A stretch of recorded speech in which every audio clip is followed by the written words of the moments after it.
You could buy a basic car like a Honda Civic or a Toyota Camry. Or you could buy yourself an American coupe, a BMW, or a Korean car that could outlast over 300,000 miles. Sure, a Toyota and a Honda will outlast those cars, but the Civic and Camry are very bland cars. That's no fun. Today, I'm going over 5 cheap cars that are more reliable than you think under $3,000. Let's get started.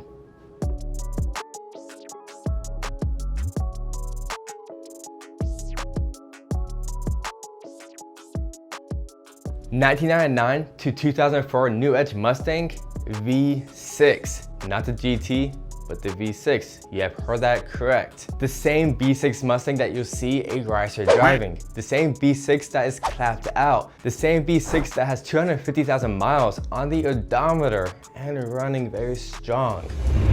These engines, surprisingly, are very reliable. Not discounting the 4.6 liter V8s that are in the GTs, those are very reliable as well. But the V6 option is not a bad choice because you can find these things anywhere from $1,000 to $3,000 with under 150,000 miles. The V6 engines made 190 horsepower and had pretty good gas mileage at 20 to 29 miles per gallon. You could find a GT around $3,000, but you have to be patient to find a decent shaped GT. If this is your first time buying a car, then the V6 Mustang is a great way to learn about cars. I have a buddy who has one with over 250,000 miles on with minor repairs, like the alternator went out and they are pretty easy to replace. Sure, domestic automakers rank as some of the least reliable manufacturers, but the Mustangs says otherwise. This Mustang is going for about $2,000 and only has 153,000 miles. Paying $2K for another 100,000 miles is a good deal in my opinion. 2005 to 2008 Kia Optima. Since 2000, the Kia has been a pretty solid car. The second generation, the MG model from 2005 to 2010 is the model I am focusing on, specifically the 2005-2008 model before the update. Those engines could easily last 300,000 miles if they have been taken care of moderately. You'll think it's a Kia, it's crap. But just like how BMW can make a reliable car, and how Toyota can make an unreliable car, Kia can indeed make something that is worth the money. But back to the MG model, there weren't many issues with the engines in the second gen Kias.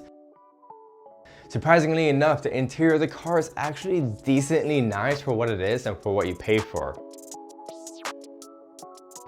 There really isn't anything too special about this car besides it being a bit reliable. This one is going for $2,900 with only 160,000 miles.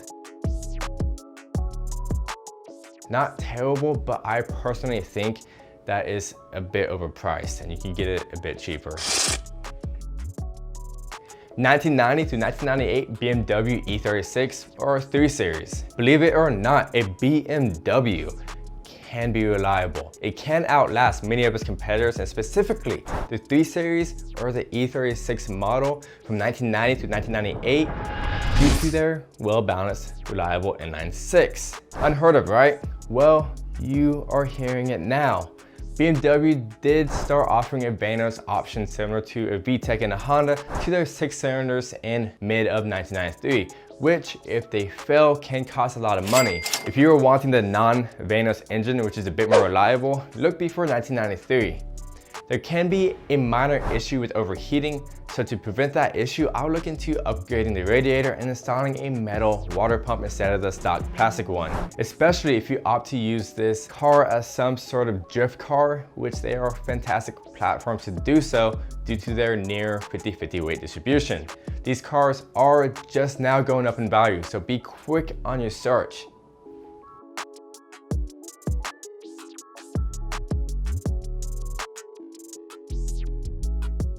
This one has a hardtop, which is pretty rare for the years, going for $2,200 with 180,000 miles. Little high miles, but I've seen these cars last upwards to 400,000 miles with the original engine and transmission. Now granted, the automatic transmission is not as reliable as the manual.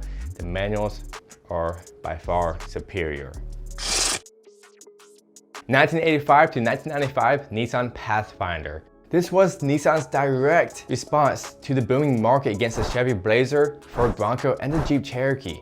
These things had very little complaints throughout their whole first generation. Even the second generation is pretty solid. However, do not buy the third generation from 2005 to 2012. The 05 model has issues with mixing fluids in the transmission that would bring a repair cost you $3,500. The 05 model was by far the worst, but the other models had the same issue. Steer clear from the third model if you can.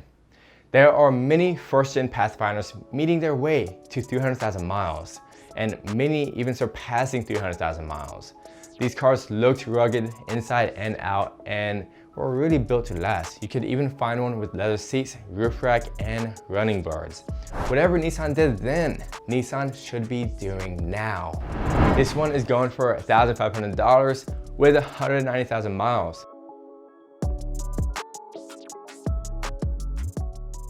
Sure, high miles, but these things can and will last a long time. I say it would be a great off-road project car or just drive it the way it is.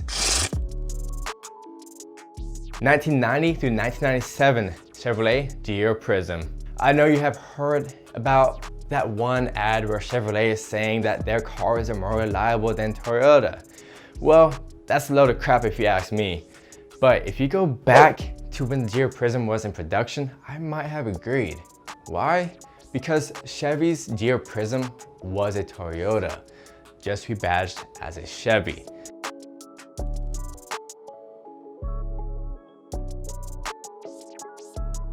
No way, in nowadays, is a Chevy more reliable than a Toyota. Look at Chevy's crap cars. They literally last half the life of any crappy Toyota.